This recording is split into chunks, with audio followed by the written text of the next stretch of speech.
Cipher के मामले पर इमरान खान और उनके साबिक प्रिंसिपल सेक्रेटरी की मुबैना ऑडियो लीक सामने आ गई। साइफर के मामले पर सिर्फ खेलना है, अमरीका का नाम नहीं लेना। इमरान खान की आजम खान से मुबैना गुफ्तगू।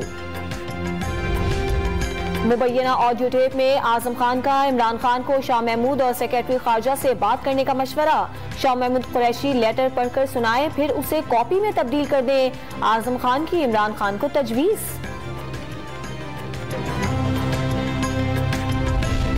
मुबैना ऑडियो से साबित होता है मरासा वज़ीर आज़म से छुपाया गया। इमरान खान की ऑडियो लीक पर पीटीआई रहनुमा फवाद चौधरी का रद्द-ए-अमल। फिल्म अभी बाकी है, साइफर पार्ट 2 भी आएगा। चेयरमैन पीटीआई को साइफर के मामले पर कौम से झूठ बोलने पर जवाब देना होगा। लीगी रहनुमा अज़मा बुखारी की प्रेस कॉन्फ्रेंस। रुपया मजबूत, महंगाई पर कंट्रोल और शरह सूद में कमी। वज़ीर खजाना इसहाक डार ने तरजीहात बता दी।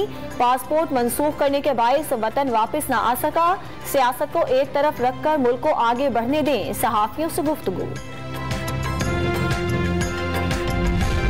मिफ्ता इस्माइल ने पाकिस्तान को दिवालिया होने से बचाया। मुआशी बहरान के उरूज पर साबिक वज़ीर खजाना ने मुश्किल फैसले किए। वज़ीर आज़म ने मिफ्ता इस्माइल की तारीफों के पुल बांध दिए।